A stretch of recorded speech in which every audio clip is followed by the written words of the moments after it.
Dans le cadre d'une collaboration entre le programme IFLE et Agora francophone, nous sommes allés rencontrer à Vieux-Fort, Sainte-Lucie, un couple d'entrepreneurs, gestionnaires et propriétaires de failles gastronomiques Caraïbes, Madame Sophie Chrétien, entrepreneur dans le domaine depuis plusieurs années, et Monsieur Jacques Chrétien, chef français de renommée internationale.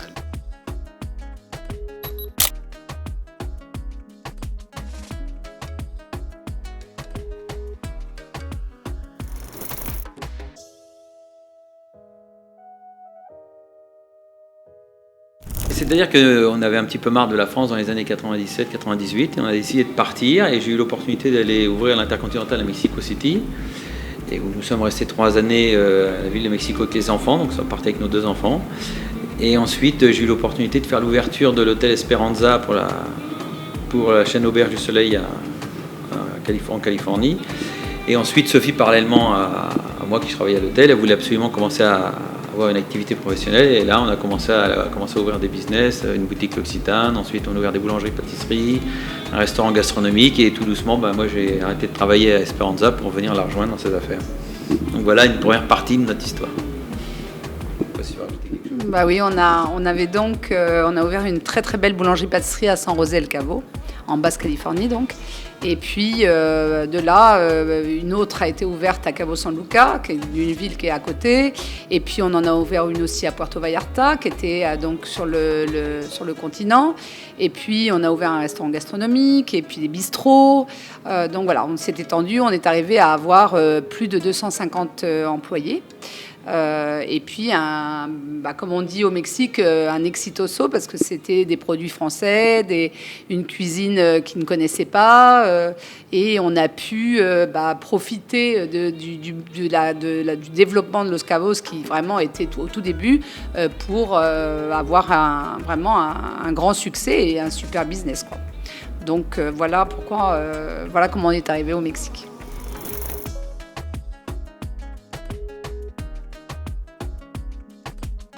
Dans un premier temps, c'était surtout des opportunités. Nos déplacements, on les a décidés avec la famille, bien évidemment, mais c'est surtout parce qu'il y avait des opportunités de travail et puis des manques dans mon domaine professionnel où je pouvais avoir une place à jouer. Et je pense que ces 2 endroits, surtout Los Cabos et maintenant aujourd'hui à Sainte-Lucie, c'est quand même 2 endroits où il y a vraiment une nécessité de gens professionnels comme moi qui peuvent arriver à amener bien sûr d'autres professionnels et pouvoir exploiter ce filon, quoi.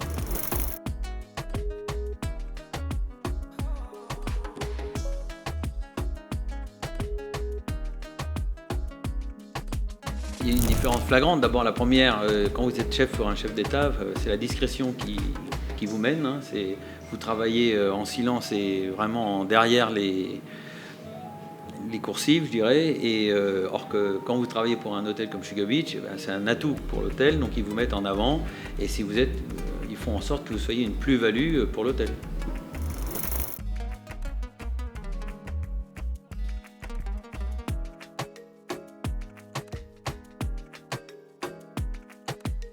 Je pense qu'il y a un gros manque à Sainte-Lucie, un manque de produits, un manque de choix dans un domaine alimentaire.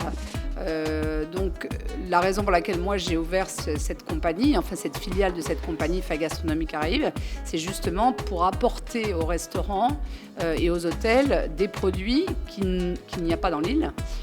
Qui peuvent leur apporter une plus-value dans leurs hôtels. Et c'est le cas parce que j'ai des compliments justement de certains chefs qui ont aujourd'hui beaucoup plus d'inspiration qu'avant parce que les produits que je leur apporte, c'est des produits qui arrivent frais, ce ne sont pas des produits congelés. Donc effectivement, ils ont une jouissance, on va dire, de voir ces produits et de pouvoir avoir beaucoup plus d'imagination dans leurs plats. Donc je pense que c'est une plus-value, ce qu'on a fait, et j'espère que ça continuera parce que je vois que ça plaît bien, donc j'espère que ça ira.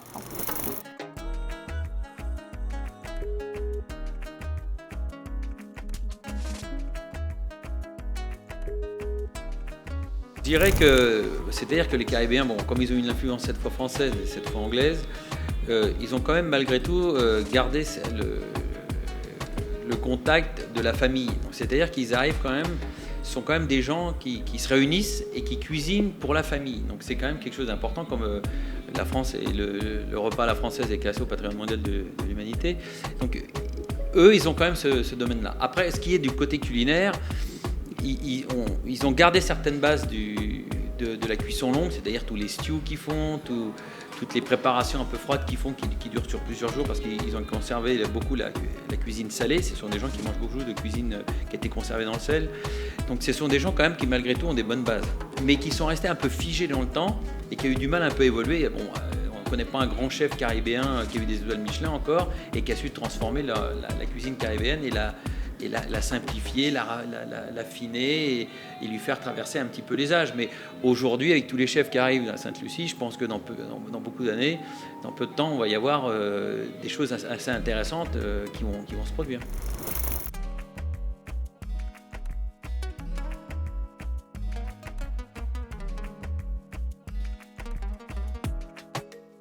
Définitivement, je crois que c'est le bouillon, puisque en France, on a traditionnel pot-au-feu qui est le plat typiquement français et les Caribéens ils ont ce fameux bouillon qui est à base de porc et qu'ils arrivent à agrémenter avec les herbes locales, c'est-à-dire avec le coriandre, avec le gingembre, avec le turmeric. Donc ils ont vraiment quelque chose de similaire au nôtre. Je crois que c'est le plat qui nous correspond le plus entre les deux cultures.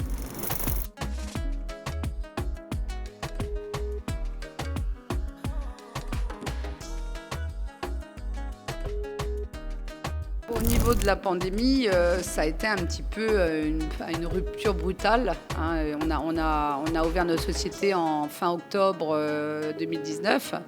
Et donc, il y a eu un progrès incroyable. Pendant les 3-4 premiers mois, on avait énormément de commandes. Les hôtels venaient nous voir régulièrement. Je commençais vraiment à grandir. Et il y a eu une grande rupture au mois de mars, lorsque les premiers avions ont arrêté d'arriver, puisque nous, on était livrés par l'Angleterre, donc avec British Airways et puis Virgin.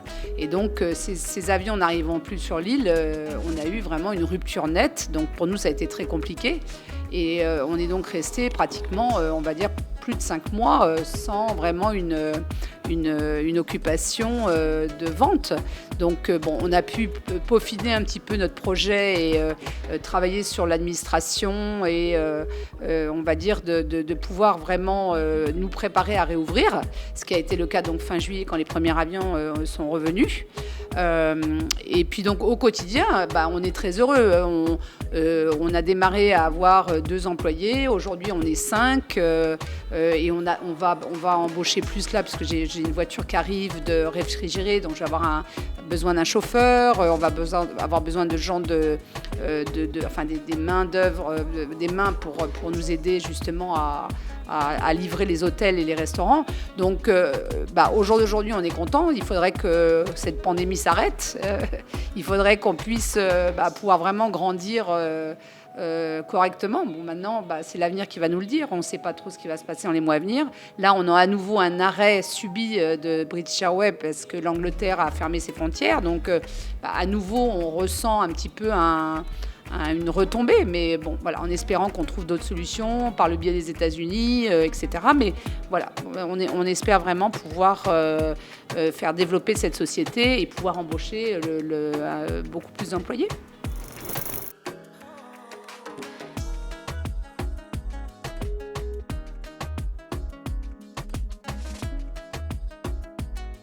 Avoir eu l'idée de réunir tous les chefs français du monde entier pour faire la même journée un dîner en représentant les plats traditionnels ou la cuisine française dans le monde entier en même temps le même jour, c'est quand même assez audacieux. Bon, tout en sachant que Napoléon Ier avait quand même dit que toutes les plus grandes décisions se prenaient autour d'une table. Donc ça reste la vérité aujourd'hui, puisque si nos dirigeants arrivent à se réunir régulièrement autour des tables et puis que les chefs ont une valeur importante, parce que c'est quand même très important de ne pas louper le dîner parce que ça peut faire échouer des contrats. Donc ça veut dire qu'aujourd'hui, sur l'échelle internationale, avoir l'idée de réunir tous ces chefs le même jour pour développer la diplomatie française et puis faire la promotion de la cuisine française, je pense qu'aujourd'hui, c'est quelque chose qui serait important que ça continue et puis que l'année prochaine, en 2021, j'espère, il n'y aura pas cette pandémie et qu'on puisse se réunir et puis que les politiciens se réunissent avec les chercheurs autour d'une table, d'un bon repas, d'un bon vin et qu'ils arrivent à se mettre d'accord pour qu'on puisse être libre. Ça serait pas mal.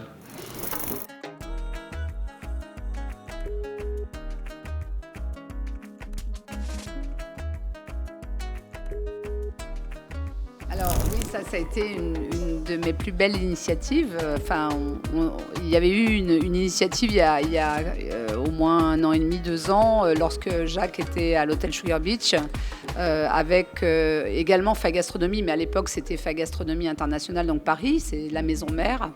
Et donc ils avaient fait quelque chose d'incroyable. Ils avaient récolté des fonds, je crois qu'ils avaient récolté environ dans les $50 000. $100 000 donc, et ça avait contribué à la construction d'une école qui avait été détruite lors d'un ouragan, et donc on avait trouvé ça très beau, et bon, et c'est vrai que pendant oui, ça s'appelait Bouton School. Et donc, nous ici à Vieux-Fort, moi j'y suis tous les jours, je me promène, je vais faire mes courses, et c'est vrai que je vois beaucoup de sans-abri. Moi, ça me donne une grande tristesse de voir ces gens-là, et donc j'ai décidé avec ma compagnie, donc avec Fa Gastronomie Caraïbes, de récolter des fonds avec tous nos amis. On a suffisamment de gens qu'on connaît, des gens qui sont...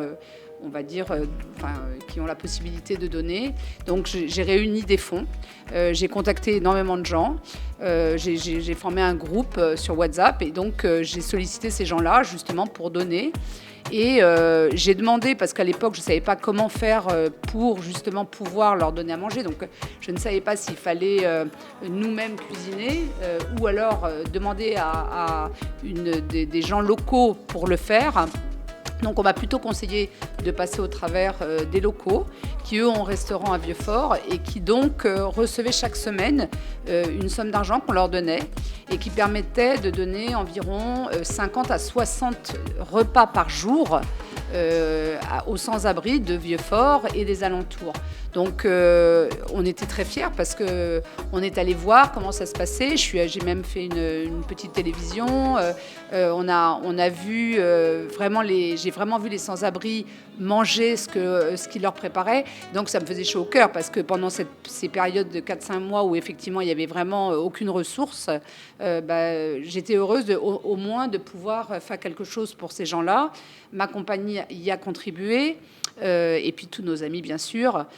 Donc voilà, donc c'est vrai que ça a été une grande satisfaction, et on veut continuer avec la compagnie à développer quelque chose comme ça. C'est-à-dire qu'on veut essayer chaque année de faire ou peut-être un dîner ou peut-être quelque chose où les chefs réunir des chefs et faire quelque chose justement.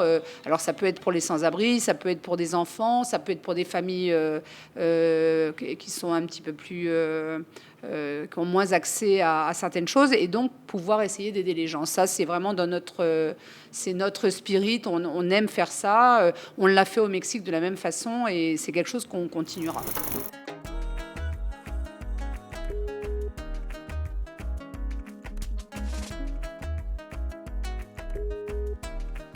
Alors, le prochain projet, on va dire que c'est la continuité de ce que nous sommes en train de faire en ce moment. C'est-à-dire aujourd'hui, nous avons créé une demande, on va dire, sur les produits français, sur les produits italiens, espagnols, puisqu'on importe de partout, d'Europe essentiellement.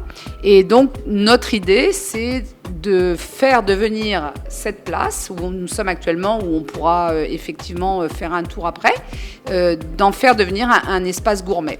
Alors bien sûr, aujourd'hui on livre les hôtels et les restaurants, mais également le particulier qui vient régulièrement acheter. Du reste, on a un marché tous les dimanches ici de nos produits, et c'est vraiment devenu maintenant une tradition qui est très sympathique. Les locaux se réunissent avec les étrangers, il y a des Français, il y a des Anglais, il y a des Américains, et c'est vrai que c'est très agréable.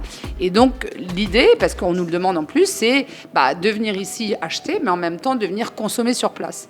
Donc on a un espace qui est suffisamment grand aujourd'hui en extérieur, où on va créer donc une boutique vraiment une vraie boutique gourmette où les gens pourront venir acheter tous les jours les produits, mais également ouvrir donc un espace restaurant où dans un seul espace, on aura 3 restaurants, donc un sushi, mais avec un thème sushi, avec une touch du Mexique, puisque Jacques vous en parlera mieux sur le plan de la façon dont il a travaillé avec des Japonais au Mexique.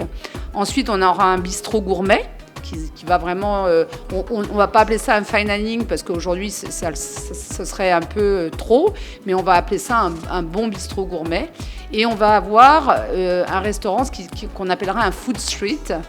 Donc un restaurant où les gens de tous les jours qui travaillent pourront venir consommer sur place ou acheter et emmener des repas simples à un prix très raisonnable, on va dire une alimentation quotidienne pour ces gens-là. Donc c'est un grand projet, ça va être une cuisine ouverte, Jacques va vous en parler maintenant.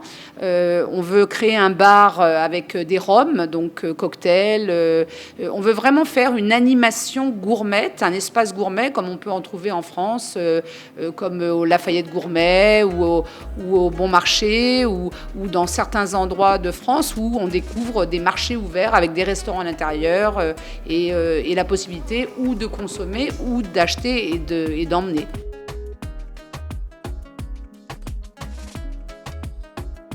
L'eau fait également partie de l'expérience vinicole.